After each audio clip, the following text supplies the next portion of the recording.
이나 이런 분들을 시중들은 신하의 역할을 오래 했던 이런 유son 깊은 집안인데, 이 사라다라고 하는 사람이 구마라가 군자를 만났을 때 그런 이야기를 하죠. 우리 집안은 이렇게 뼈대 깊은 뭔가 고귀한 집안이고 뭔가 이렇게 부처님도 오랫동안 부처님한테 공부하고 시공을 많이 했는데 우리 집은 별로 이렇게 잘 안 풀리는 것 같아요. 이 옆집은 시체, 사람이 죽으면 시체를 태우고 시체를 관리하는 천한 일을 하고 있는데, 저 집 사람들은 하는 행실도 별로 좋지가 않고 다 천박하게 사는데 저 사람들은 건강하고 하는 일이 잘 된다. 그래서 이런 인가법에서는 원인 결과 인가법을 이야기하는데 그런 인가법이 꼭 맞는 것 같지는 않다. 이렇게 이 구마라다 스님에게 이야기를 했고, 구마라다 스님이 아니다. 아까 전에 이제까지 이야기를 했습니다. 우리가 못 봐서 그래. 이게 보이는 어떤 경험이 쌓이고 지혜가 쌓이면은 보이지 않던 게 보여. 분명히 그게 지은 대로 어떤 뭔가 원인을 지었으면 그 지은 원인대로 결과가 벌어지는데, 시간이 짧았을 때, 제가 이제 오늘 여기 이 자료집에도 나와 있지만, 업이라는 것은요, 기능적으로 봤을 때 네 가지가 있어요. 뒷부분에 이제 맨 마지막에 보면, 업은 무언가를 생겨나게 하는 업도 있고, 무언가를 도와주는 업이 있고, 무언가를 방해하는 업이 있고, 무언가를 없애버리는 업이 있어요. 그러니까 생겨나게 하는 업, 없어지게 하는 업, 도와주는 업, 방해하는 업. 그래서 뭐 도와준다고 해서 좋은 건 아니에요. 병이 생겼는데 도와주면 어떻게 돼요? 그건 안 좋아지는 거죠. 그거는 업이 작용하는 성질에 따라 생겨나게 하는 거, 없어지게 하는 거, 도와주는 거, 방해하는 거, 이렇게 네 가지가 있고, 그 다음에 이 과보가 벌어지는 순서에 따라 어떤 무거운 업, 그 다음에 습관적인 업, 일종의 다달아서 지은 업, 그 다음에 이미 지은 업, 어떤 그 업에 따라서 이 과보가 이제 빨리 생겨나는 게 있고, 과보가 이제 천천히 언제 생기는지 모르는 그런 과보가 있고요. 그 다음에 이 과보가 업이 성숙하는 시간에 따라 금생의 결과를 받는 업이 있고, 다음 생에 받는 업이 있고, 세 번째 생부터 끊임없이 받는 업이 있고, 효력이 없어지는 이 업이 나중에 언제 과보를 갖느냐에 따라서 이렇게 네 가지로 또 나누어지기도 하고요. 그 다음에 과보가 어디서 발생하느냐에 따라서 새로운 법, 6개의 유익한 법, 3개의 유익한 법, 무색의 유익한 법, 이렇게 이제 업이라는 거가 어디서 작용하느냐에 따라서 이렇게 구분이 돼요. 아무튼 이 구마라다 스님이 사라다라는 사람이 부처님이 인가법을 말씀하셨는데 그게 잘 안 맞다라고 하니까 이 구마라다 스님이 이제 업에 대해서 짧게 설명을 해주시게 되는데, 우리가 경전에 보면은 업 분석에 짧은 경이 있어요. 마치마니까 135경인데 이 경전을 보면은 이 경전에 질문한 사람이 수반인데 이 사람의 아버지가 또대예요. 근데 이 집안이요, 시종, 우리 오늘 공부하게 된 이 구마라다 군자의 집기의 내용이 나오는 것처럼 이 집안도 왕궁에서 시종, 뭔가 대신과 시종을 오랫동안 대별을 했던 집안, 이 또대야라는 사람이, 아무튼, 이 또대야라는 사람이 그렇게 그 사위성에 가까운 이제 마을에 살면서, 예전에는 이 집안 자체가 왕궁에서 그 시종을 들던 사람들인데, 그 사위성 근처에 마을에 이제 임금으로부터 이런 그 땅이라든가 재산을 하사받아서 되게 부유하게 살았는데, 부처님이 거기를 그 동네를 갔을 때, 이 또대야라는 사람은 되게 집이 부자였는데 인색이 때 스님들한테 전혀 뭐 보시를 하거나 이렇게 베푼 적이 없어요. 그러다가 죽었어. 또대야라는 사람은 시종 집안인데 일단 그래서 재산을 왕으로부터 집안 대대로 재산을 받아서 아주 부유하게 풍족하게 살았는데 아무튼 죽어서 그 아들이 이제 수바하는데 이 부처님 어느 날 기원전사들 계시다 보니까 제가 이제 오늘 제도화에 사람이 누군가라고 이렇게 보니까 이 수바라는 사람이 내가 이제 좋은 이야기를 해주면 불법에 귀할 것 같아서 이 수바라는 사람을 이렇게 찾아가게 됩니다. 찾아가서 이제 이런저런 이야기하게 되는데 부처님이 수바라는 사람한테 당신 아버지가 이렇게 참 뭐 잘 살긴 했는데 스님들이나 이런 사람들한테 너무 인색하게 살아가지고 지금 이 집에 개로 태어났어요.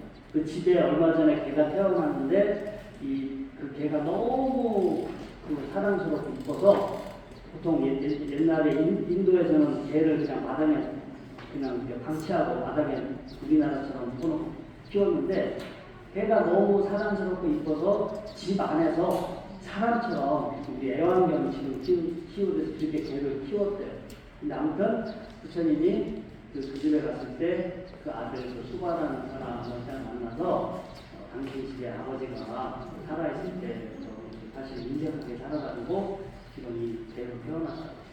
근데 그 수바라는 사람이 그 얘기를 들으니까 기분이 좋아요, 안 좋아요? 아니 우리 아버님이 분명히 좋은 곳에 가셨으면 어떻게 이렇게 개로 태어나냐.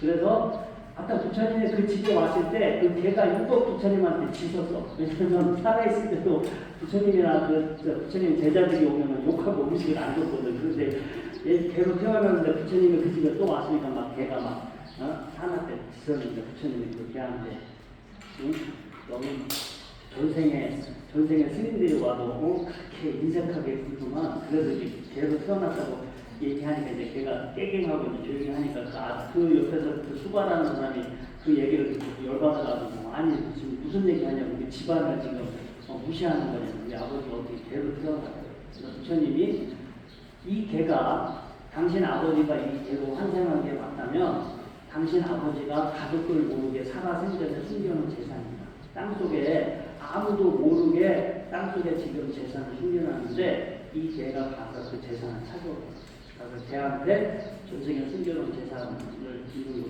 가라고 하니까 부처님 말을 듣고 걔가 갔어요. 사람들이 다 따라갔지. 가서 걔가 땅을 파는데 거기 땅을 파보니까 재산이 나왔어요. 여러 가지 뭐 돈이라든지 이렇게 재물이 나왔어요. 근데 아무도 몰랐어요. 아무도 거기에 재물이 있는지를 그 식구도 아무도 몰랐어요. 그래서 이 수바라는 사람이 이제 다시 이제 그 부처님한테 사과하고 그러면서 부처님한테 이제 이렇게 부처님 제자가 되면서 그러면서 부처님한테 이렇게 그 업에 대해서 질문을 한 게 문석에 짧은 적이에요. 이때 수바라는 사람도 부처님한테 이렇게 하면서 질문을 하면서 이렇게 지금 살고 있는 사람들 중에는 어떤 사람은 귀한 고귀한 신분이 높은 집에서 어떤 사람은 신분이 낮은 집, 어떤 사람은 잘생기고 태어나고, 어떤 사람은 못생기고, 어떤 사람은 건강하게 태어나고, 어떤 사람은 뭔가 이렇게 몸이 아프게 태어나고, 세상 태어나는 사람들이 다 제각각 이렇게 다르게 태어나는데 도대체 왜 이렇게 다 제각각 이렇게 다른 이런 상황으로 태어납니까? 라고 이제 부처님한테 묻게 되고, 그래서 부처님이 이제 결국은 지은 업에 따라서 이렇게 태어났는데 이 경전에 이제 이렇게 설법을 하게 됩니다. 자, 태종이시여, 사람들은 수명이 짧거나 길고 건강하거나 약하거나 아름답거나 추하거나 권세가 있거나 권세가 없거나 가난하거나 부유하거나 신분이 높거나 낮거나 어리석거나 지혜롭기도 합니다. 세존이시여, 어떤 원인과 조건 때문에 이러한 차별이 생기는 겁니까? 라고 부처님한테 물었어요.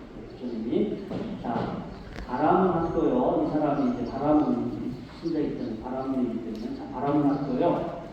자비 없이 살생을 일삼으면 죽은 뒤 박처에 태어나며 만약 인간으로 태어나면 수명이 짧다. 또한 중생들에게 몽둥이나 무기 등을 써서 해를 입히는 사람은 피해를 입은 사람은 죽은 뒤에 악처에 태어나며 만약 인간으로 태어나게 되면 여러 가지 병이 맞게 됩니다. 또한 화를 내고 미워하면 죽은 뒤 악체에 태어나며 만약 인간으로 태어나게 되면 못생기게 됩니다. 또한 질투하고 시기하면 죽은 뒤 악체에 태어나지만 만약 인간으로 태어나게 되면 권세가 없어집니다. 또 인색하여 베풀지 않으면 죽은 뒤 악체에 태어나며 만약 인간으로 태어나게 되면 가난하다. 또 고집세고 거만하고 무례하고 이기적인 사람은 죽은 뒤에 악체에 태어나며 만약 인간으로 태어나면 낮은 신분에 태어납니다.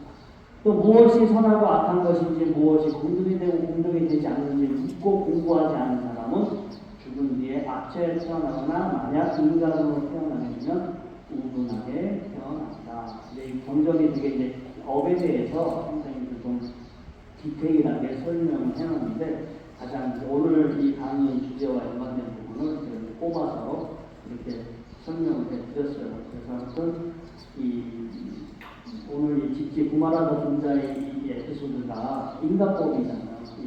그 사라다라는 사람이 그렇게 세상이 인가법대로 돌아가는 것 같지 않다라고 이야기하게 되니까 구마라다 스님께서 하니까 철저하게 지은 이 모든 벌어지는 일은 원인 결과의 법칙에서 벗어나는 것이 없다.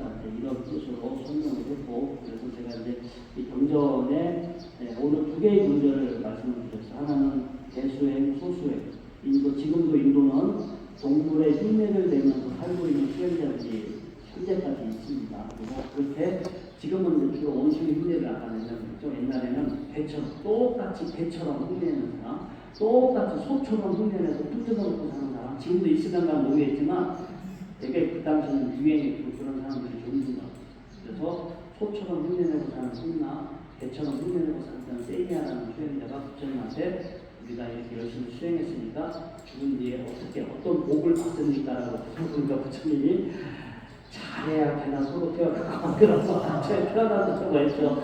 그래서 아무튼 그분들이 괜찮아요. 자주 반복하는 대로 내가 자주 반복하는 대로 그렇게 내 업이 그 다음 업이 벌어지지 전혀 생뚱맞게 엉뚱하게 내가 여기서 한 거와 전혀 연관되지 않은 결과가 생겨나지 않는다.